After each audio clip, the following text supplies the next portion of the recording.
ಇವತ್ತು ಡಿಫ್ರೆಂಟಾಗಿ ಬಿಸಿಬೇಳೆಭಾತ್ ಮಾಡ್ಕೊಳ್ತಾ ಇದ್ದೀನಿ. ಅದಕ್ಕೆ ಅದಕ್ಕೆ ಬೇಳೆ ಬೇಯಿಸ್ಕೊಳ್ತಾ ಇದ್ದೀನಿ.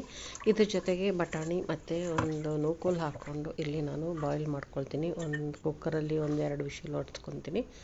ಸ್ವಲ್ಪ ಉಪ್ಪು ಹಾಕಿ ನಾನು ಬಾಯ್ಲ್ ಮಾಡಿಕೊಂಡು ಇಲ್ಲಿ ರೆಡಿ ಮಾಡ್ಕೊಳ್ತೀನಿ. ಇವತ್ತು ಮಾಡ್ತಾ ಇರೋದು ಓಟ್ಸಲ್ಲಿ ನಾನು ಬಿಸಿಬೇಳೆಭಾತ್ ಮಾಡ್ಕೊಳ್ತಾ ಇದ್ದೀನಿ. ಇದು ಡಯಟ್ನವರಿಗೆ ತುಂಬ ಒಳ್ಳೆ ಫುಡ್ ಅಂತಲೇ ಹೇಳ್ಬೋದು. ಇಲ್ಲೊಂಚೂರು ಒಗ್ಗರಣೆ ಹಾಕ್ಕೊಳ್ತೀನಿ. ಸಾಸಿವೆ, ಬೇ ಲೀಫು, 2 ಲವಂಗ, 1 ಏಲಕ್ಕಿ, ಚಕ್ಕೆ ಹಾಕ್ಕೊಂಡು ಇಲ್ಲಿ ಮೆಂತ್ಯ ಸೊಪ್ಪು ಒಗ್ಗರಣೆ ಮಾಡ್ಕೊಳ್ತೀನಿ. ಮೆಂತ್ಯ ಸೊಪ್ಪು ತುಂಬಾ ಒಳ್ಳೆಯದು. ಅದು ಒಗ್ಗರಣೆಯಲ್ಲೇ ಹಾಕಿದ್ರೆ ಟೇಸ್ಟ್ ತುಂಬ ಚೆನ್ನಾಗಿ ಬರುತ್ತೆ. ಸ್ವಲ್ಪ ಬೆಳ್ಳುಳ್ಳಿನ ಜಜ್ಜಿ ಹಾಕ್ಕೊಂಡಿದ್ದೀನಿ. 1 ಈರುಳ್ಳಿ ಹಾಕ್ಕೊಂಡು ಸ್ವಲ್ಪ ಎಲ್ಲ ಫ್ರೈ ಮಾಡ್ಕೊಳ್ತೀನಿ. ಇದಕ್ಕೆ ಒಂಚೂರು ಪೆಪ್ಪರು, ಕರ್ಬೇವಿನ ಸೊಪ್ಪು ಹಾಕ್ಕೊಂಡು ಇಲ್ಲಿ ಫ್ರೈ ಮಾಡ್ಕೊಳ್ತೀನಿ. ಹೀಗೆ ಇದು ಫ್ರೈ ಮಾಡಾದಮೇಲೆ ನಾನಿಲ್ಲಿ ಬಿಸಿಬೇಳೆಭಾತ್ ಪೌಡ್ರನ್ನ ಮೊದಲೇ ರೆಡಿ ಮಾಡಿಕೊಂಡು ಸ್ಟಾಕ್ ಮಾಡ್ಕೊಳ್ತೀನಿ. ಯಾವಾಗಾದರೂ ಅರ್ಜೆಂಟಲ್ಲಿ ನಾನು ಬಿಸಿಬೇಳೆಭಾತ್ ಮಾಡೋದಕ್ಕೆ ಬೇಕಾಗುತ್ತೆ ಅನ್ನೋದಕ್ಕೋಸ್ಕರ ಮೊದಲೇ ಪೌಡ್ರು ರೆಡಿ ಮಾಡಿಟ್ಕೊಂಡು ಆ ಪೌಡ್ರನ್ನ ಇಲ್ಲೊಂದು 2-2 ಸ್ಪೂನ್ ಹಾಕ್ಕೊಂಡು ಇಲ್ಲಿ ನಾನು ಸ್ವಲ್ಪ ಫ್ರೈ ಆದಮೇಲೆ ನೀರು ಹಾಕ್ಕೊಂಡು ಇಲ್ಲಿ ಚೆನ್ನಾಗಿ ಕುದಿಸ್ಕೊಳ್ತೀನಿ.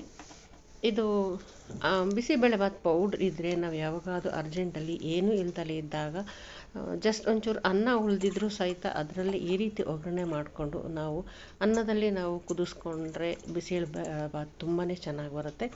ನಾನಿಲ್ಲಿ ತರಕಾರಿ ಹಾಕ್ಕೊಂಡಿದ್ದೀನಿ. ತರಕಾರಿ ಹಾಕ್ಕೊಂಡು ಸ್ವಲ್ಪ ಒಂದು ಕುದಿ ಬಂದಮೇಲೆ ಇದಕ್ಕೆ ನಾನು ಪ್ಲೈನ್ ಓಟ್ಸ್ ಇದೆಯಲ್ಲ ಅದನ್ನು ನಾನು ಇಲ್ಲಿ ಹಾಕ್ಕೊಳ್ತೀನಿ.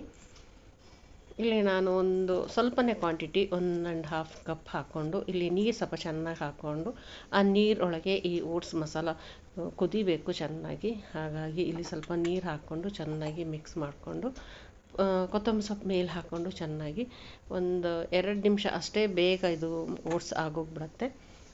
ಈ ಥರ ಮಾಡಿದ್ರೆ ಓಟ್ಸ್ ತುಂಬ ಟೇಸ್ಟಾಗಿ ಬರುತ್ತೆ ಮತ್ತು ತರಕಾರಿನೂ ಹಾಕಿದ್ರೆ ಚೆನ್ನಾಗಿರುತ್ತೆ. ಪೌಡ್ರ್ ಇದ್ರಂತೂ ಇನ್ನೂ ಬೇಗ ಆಗುತ್ತೆ. ಈ ರೀತಿ ಟಿಫನ್ ಒಂದೊಂದ್ಸಲಿ ಯಾವಾಗಾದರೂ ಮಾಡ್ಬೋದು. ಪ್ಲೇನ್ ಓಟ್ಸ್ ಅಷ್ಟು ಟೇಸ್ಟ್ ಇರಲ್ಲ. ಈ ರೀತಿ ಮಾಡ್ಕೊಂಡಿದ್ದೀನಿ ಇವತ್ತು ಬ್ರೇಕ್ಫಾಸ್ಟಿಗೆ. ಇವತ್ತು ಓಟ್ಸ್ ಬಿಸಿಬೇಳೆಭಾತ್ ಮಾಡ್ಕೊಂಡಿದ್ದೀನಿ. ಇದಕ್ಕೆ ನಾವು ಒಂದು ಖಾರ ಮಿಕ್ಚರ್ನ ನಾವು ತೊಗೊಳ್ಬೋದು, ಟೇಸ್ಟಾಗಿರುತ್ತೆ. ನಾನು ಇಲ್ಲಿ ಸೌತೆಕಾಯಿ ಮೊಸರು ಬಜ್ಜಿನ ಮಾಡ್ಕೊಂಡಿದ್ದೀನಿ, ರಾಯ್ತ ಮಾಡ್ಕೊಂಡಿದ್ದೀನಿ. ಮೇಲೊಂಚೂರು ತುಪ್ಪ ಹಾಕಿದ್ರೆ ಬಿಸಿಬೇಳೆ ತುಂಬ ಟೇಸ್ಟ್ ಬರುತ್ತೆ. ಈಗ ನಾನು ಸರ್ವ್ ಮಾಡ್ಕೊತಾ ಇದ್ದೀನಿ. ಇವತ್ತಿನ ರೆಸಿಪಿ ಹೇಗಿದೆ ಅಂತ ಕಮೆಂಟ್ ಮಾಡಿ ಹೇಳಿ. Thanks for watching. ಸಬ್ಸ್ಕ್ರೈಬ್ ಮಾಡಿ ಪ್ಲೀಸ್ ನಮ್ಮ ಚಾನಲ್ನ.